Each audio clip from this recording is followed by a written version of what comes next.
The first thing we're going to do in this video is finally fix the stickiness of our player's physics. Whenever we jump and land on the ground, there is a stutter that happens in the movement. This is because the player has a small amount of friction applied to their collider by default. Let's make a materials folder in our assets, and then we'll create a new physics material 2D that we'll call player. All we need to do is change the friction value for this material to 0. In the Unity documentation, it says that a physics material applied to the rigid body will affect all of the attached colliders if they do not have their own material attached. But I've found that simply attaching the material to the rigid body doesn't override the default friction on the player's box collider. So we are going to assign our player material to both the rigid body and the collider just to make sure that the friction is eliminated entirely. And that's all we need to do in order to fix this problem. If we run the application now, the player will be able to jump around and run without getting stuck on the ground. To set the stage for testing out the hang action, let's add some more surfaces to our level. Place some solid tiles 4 spaces above the ground. This will be just the right height for the player to jump up and grab with the new hang ability. We'll get started by creating a new script in our player states folder called hang state. As we've done before, we'll inherit from the player state base class, and then we'll ask Visual Studio to implement the constructor so that it passes its arguments onto the base class constructor. Let's now include a hang value in our player state type E09, and while we're at it, we'll just include all of the values we'll eventually use so that we don't have to keep coming back to this file. We will also need the climb ledge and wall slide values. We will also go back to the player script and instantiate a new hang state to include in our player's state dictionary. Now we're ready to start building the hang state. Let's include the init method for the state. We will begin by playing the hang animation, then we will set the velocity to 0. Remember, this also zeroes out the damping velocity now, and then finally we will turn off the gravity by setting the scale to 0. Now we are going to extend our trigger info component so that the player can sense when they are able to hang on a nearby ledge. We are going to include 3 separate wall triggers that will help us make this check, and they will also be used for the wall slide action we'll be building in a later video. This first image shows how we will define our new wall trigger collision checks. One of the first things you might notice is that they will have to be flipped to the other side based on the player's facing property. The wall low trigger will not be used for ledge detection, but it will be used to determine whether the player is able to slide down a wall. This next image shows an example of the ledge condition we are going to use to determine if the player is able to grab a ledge. As you can see, the wall mid trigger has just begun to make contact with the upper left corner of the solid tile, but the wall top trigger is not colliding with any tiles. This is the condition we will call ledge. This means that the player is right next to a solid tile, and there is also open space above the tile so the player can grab the ledge and potentially climb up. Notice that if the player was a little bit lower, then both the top and mid triggers would be colliding, and we will consider that to mean the player is too far below the ledge to reach up and grab it. And if the player was a little bit higher up, then the mid trigger would not be colliding, and we will consider the player too high above the ledge to reach out and grab it. Now let's move over to the trigger info component so we can begin implementing these triggers. We'll start by creating the Boolean property called ledge that represents the overall condition we've just described for when the player is able to grab a ledge. This will be if the top trigger is null and the mid trigger is colliding. Let's reorganize this script so that all of the offsets are together in one place. Then we can define 3 new offsets for the top, middle, and bottom wall triggers that we're going to create. After we do that, let's copy the climb bounds variable and property and paste it 3 times to begin creating the wall bounds objects. The most important thing to notice here is that we are going to use the player's scale value to correctly set the horizontal offset based on which direction the player is facing. There's a static method called scale in the vector3 class that multiplies each component of two vectors to create a new vector. We can use this method to multiply the player's scale by the wall trigger offsets.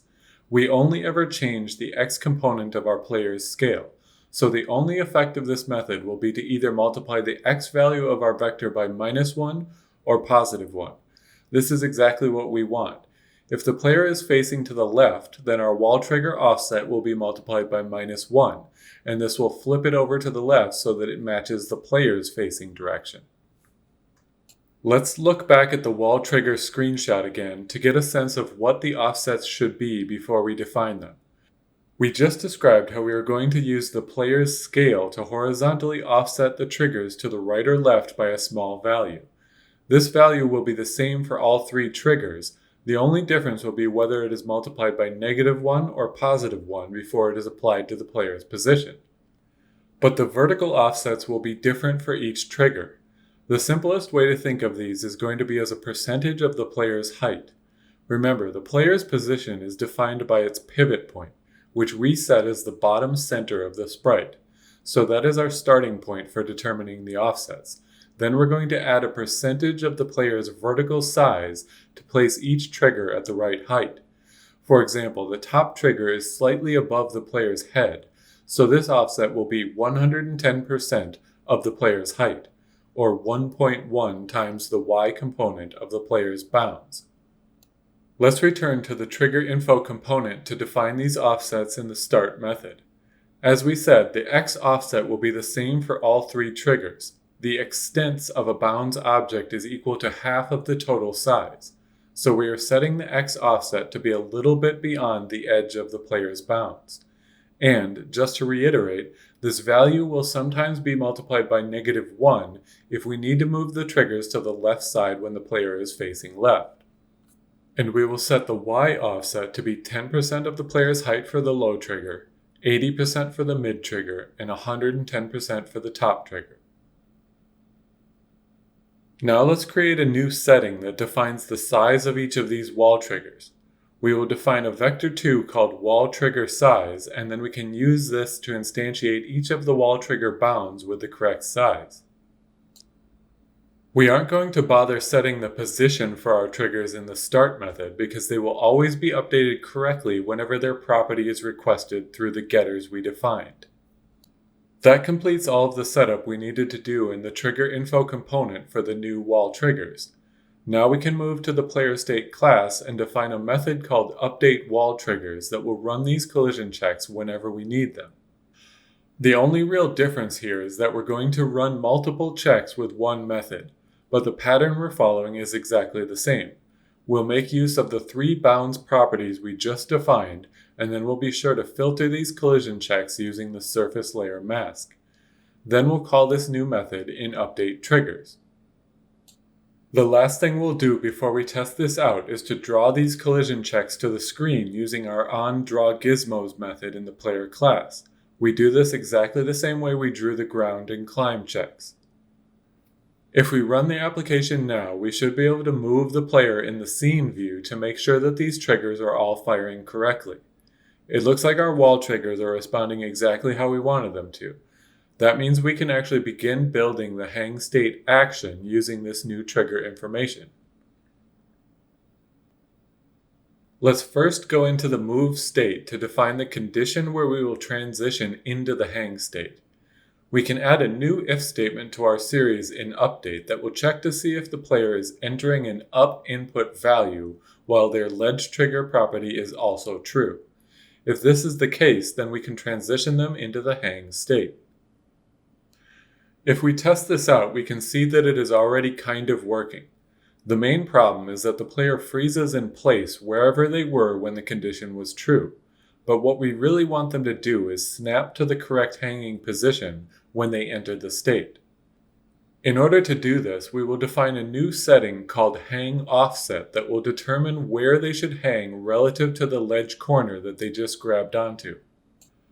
We'll look at one more screenshot to get a sense of what this hang offset really is.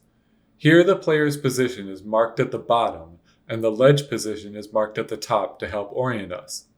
The hang offset vector is going to have the x component displayed in yellow and the y component displayed in red. So we're going to move the player down y units from the ledge position and then left x units from the ledge position.